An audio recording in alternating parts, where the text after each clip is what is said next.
그런 엄청난 스타가 고등학교에 막 입학한 1학년 선수를 견제하기 위해 때렸다? 시청자 여러분 안녕하세요. 연예대통령 이도입니다. 이 사실을 가장 잘 알고 있는 사람이 서장훈 형님일 것. 농구선수 출신 방송인 현주엽 씨의 학폭 논란이 저입가경입니다. 결국 서장훈 씨까지 머리채를 잡혔는데요. 피해 주장인 중 한 사람은 현주엽 씨 학폭에 대해 가장 잘 알고 있는 사람이 서장훈이라고 주장했습니다. 하지만 이 말이 전해진 이후 농구계에서는 굉장히 의아하다는 반응이 나왔습니다. 서장훈 씨와 현주엽 씨가 농구계에서 굉장히 유명한 절친이었기 때문인데요. 코트에 설 때는 라이벌 관계였지만 은퇴 이후에는 함께 방송까지 하면서 서로를 이끌어주고 있습니다. 특히 현주엽 씨가 2017년 LG 감독으로 부임할 당시 서장훈 씨는 직접 응원 메시지를 보내며 남다른 인연을 드러냈는데요.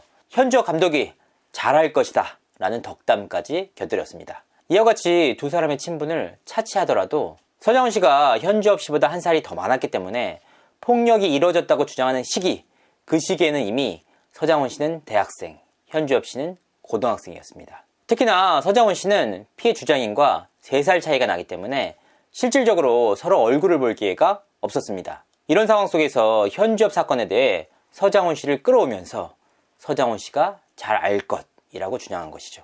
굉장히 의아한 일이 아닐 수 없습니다. 현주엽 씨의 학폭을 실질적으로 본 적이 없다는 서장훈 씨의 말은 어찌 보면 당연한 말일지도 모릅니다. 그래도 궁금했습니다.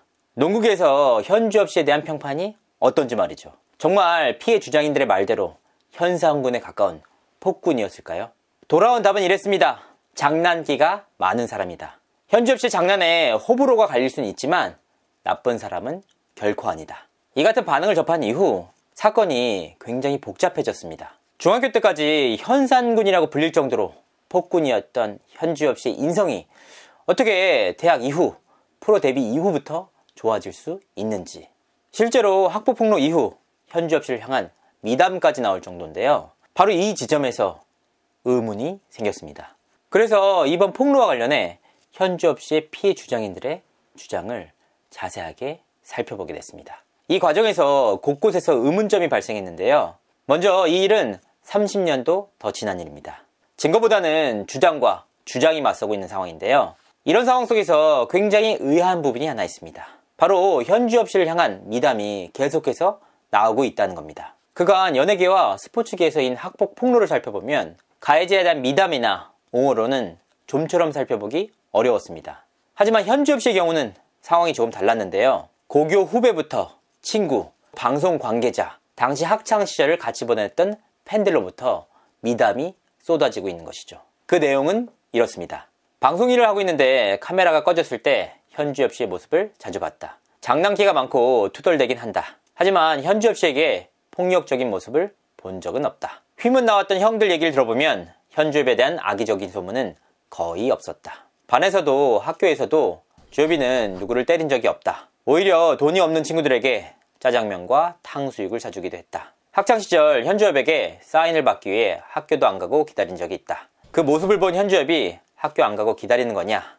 다음부터는 그냥 사인해달라고 해라 라며 사인을 해줬다. 피해 주장인들의 말대로라면 현상군, 현주엽에 대한 폭로가 계속해서 이어져야 하는데 그 대신 미담이 속출했던 셈입니다. 두 번째, 피해 주장인들의 주장에 대한 모순. 특히 서장훈이 잘 알 것이라는 주장은 그런 모습을 본 적이 없다는 답으로 논리가 깨졌습니다. 첫 단초부터 그들의 주장에 모순이 생긴 셈인데요. 또한 피해 주장인 중 한 사람은 가세현과의 인터뷰를 통해 현주엽과 포지션이 겹쳤고 그가 나를 견제하기 위해 때렸다 라고 주장했습니다. 굉장히 의아한 주장인데요. 당시 현주엽 씨는 초고교급 선수로 각광을 받고 있는 스타였습니다. 그가 고등학교 저학년 때부터 유명 대학에서 그를 스카우트하기 위해 치열한 경쟁을 벌인 일은 이미 언론을 통해서도 많이 알려진 사안입니다. 특히나 현주엽은 고3 때 이미 각 대회에서 평균 득점 40점 이상을 기록할 정도로 엄청난 실력을 자랑했습니다. 감독 입장에서 절대적인 위치에 있는 선수였는데요. 그런 엄청난 스타가 고등학교에 막 입학한 1학년 선수를 견제하기 위해 때렸다? 만약 그 정도의 실력을 갖춘 선수라면 이미 언론을 통해 엄청난 스포트라이트를 받았을 겁니다. 세 번째, 피해 주장인들의 학교 폭력에 관한 의혹. 현지업체의 학폭 폭로가 큰 이슈를 끌면서 이를 처음으로 제기한 피해 호소인들에게도 큰 관심이 쏠렸는데요. 이 과정에서 피해 주장인들에 대한 학폭 논란이 또다시 터져나왔습니다. 이들에게 피해를 당했다는 후배 A씨의 말은 이렇습니다. 현지업 선배에게 학교폭력 피해를 당했다고 하는 13명 중 6명이 이번 폭로에 동참했다고 하는데 대략 누구인지 가늠이 된다. 당신들은 과연 후배들에게 떳떳한 선배였는지 묻고 싶다. A씨의 주장에 따르면 피해 주장인들 역시 학교 앞 매점인 땡땡식품에서 돈을 주지 않고 음식을 사오라고 시키는가 하면 부실에서 몇 시간 동안 벽을 보고 부동 자세로 세워 움직이면 폭행했다. 단체 집합을 시켜 아이스하키 스틱으로 폭행을 했다. A씨는 이와 함께 현지업씨가 장기판으로 때리는 등의 폭력 행위를 한 건 본 적이 없다라고 선을 그었습니다. 현지업씨 학폭 폭로가 처음으로 제기됐을 당시 피해 주장인들이 원하는 바는 이랬습니다. 현지업씨가 출연 중인 방송에서 모두 하차하고 진심 어린 사과를 하길 바란다. 하지만 정작 본인들이 한 가해 행동에 대해서는 어떠한 입장도 밝히지 않고 있습니다. 피해 주장인들이 13명이 이를 정도로 다수라고 하는데 대체 왜 이 지점에 대해서는 입을 닫고 있는 걸까요? 유명인이 된 선배에 대해서는 엄격한 사과를 요구하면서도 자신들의 과오에 대해서는 입을 닫는 행태. 과연 대중들이 온전히 당신들의 편을 들어줄 수 있을까요? 이상으로 이진호였습니다. 감사합니다.